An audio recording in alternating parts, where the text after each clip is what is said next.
o João Paulo falou aqui, ó. Existe maneira de conhecer a Deus se não lendo a palavra de Deus? O que você acha das falas recentes de Ed Renekiewicz? Ed Renekiewicz.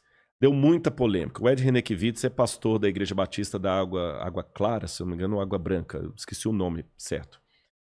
Água Clara ou Água Branca? É uma igreja batista enorme, tem muita gente. E o Ed Renekiewicz é um camarada muito culto. Ele tem um programa chamado Talmidim. Talmidim em hebraico significa alunos. Eu nunca tive a oportunidade de vê-lo pessoalmente, de conversar com ele. Ele é muito culto, prega muito bem. Tanto é que essa igreja batista é uma igreja renomada, tem muitas pessoas cultas ali e tudo mais. E ele fez uma declaração que causou estranheza em muitos teólogos, e em mim também. Que ele falou que a Bíblia tem que ser atualizada.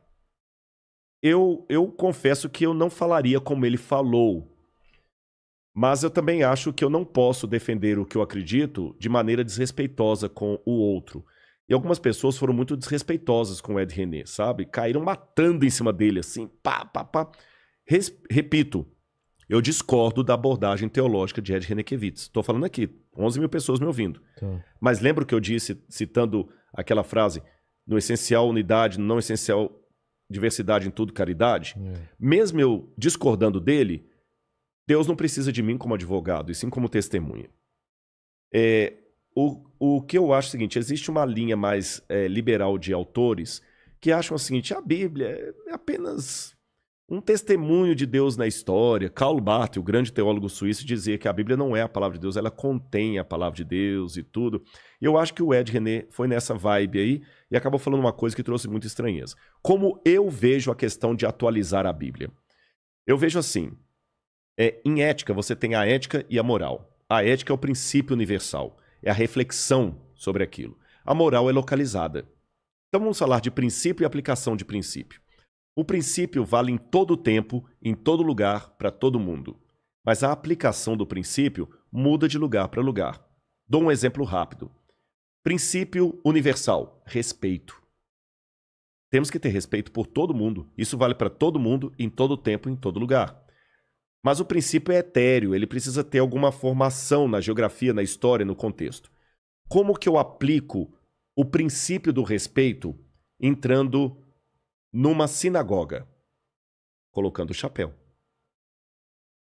Como que eu aplico o princípio do respeito entrando numa igreja católica, tirando o chapéu?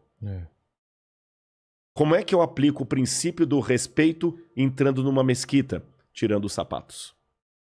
O princípio permaneceu o mesmo, mas em cada um dos setores ele foi aplicado de maneira diferente.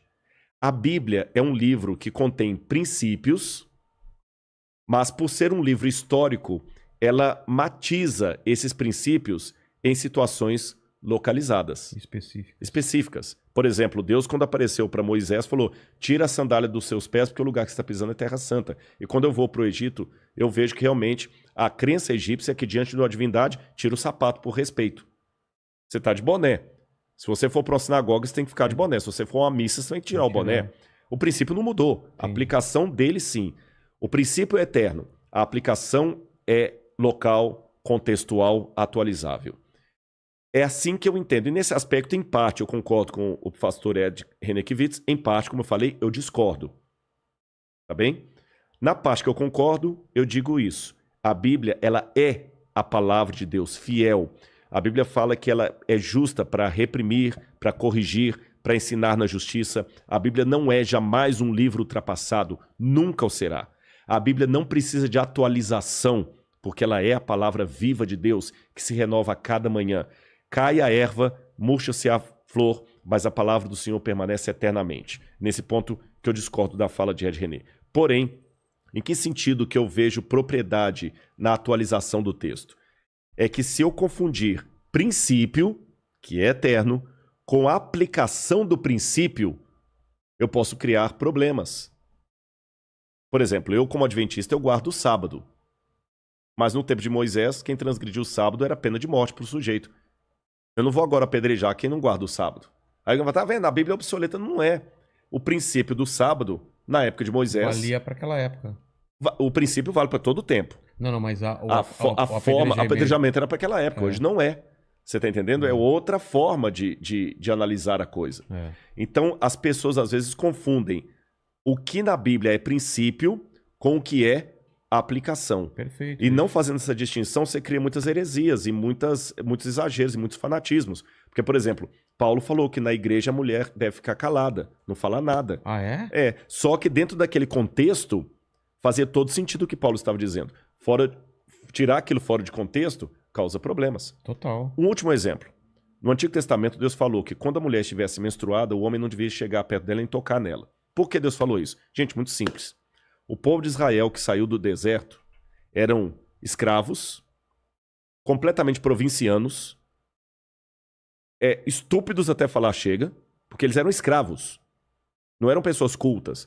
O Israel que saiu do Egito não é o judaísmo que foi para Auschwitz. Auschwitz recebeu doutores, músicos, intelectuais, quase mata Freud, quase mata Einstein. Mas o hebreu que saiu do Egito era todo mundo da base da pancada. Então Deus tinha que falar com eles uma linguagem que eles podiam entender. Imagina esse pessoal no deserto, Vilela, sem tomar banho, e a mulher menstruada e com cólica. E o marido querendo deitar com ela para fazer amor. Ali na barra mesmo. Deus, para preservar a mulher, usou uma linguagem que eles podiam entender. Olha, a mulher está impura. Ela vai ter que ser retirada do arraial com as outras e colocada aqui à parte. Tá bom? Só depois que acabar o ciclo menstrual dela e completar 7 dias, você pode chegar e pode ter relação com ela de novo. Pronto. Dentro daquele contexto, Deus pegou o princípio do respeito à mulher e aplicou numa situação que ele tirou a mulher da vista do marido bronco e botou junto contra as mulheres que estavam menstruadas como ela.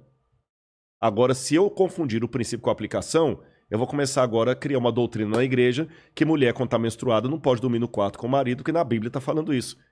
É nesse sentido que eu acho que a gente teria que atualizar o texto para separar o que é princípio e o que é aplicação. Entendi. É isso.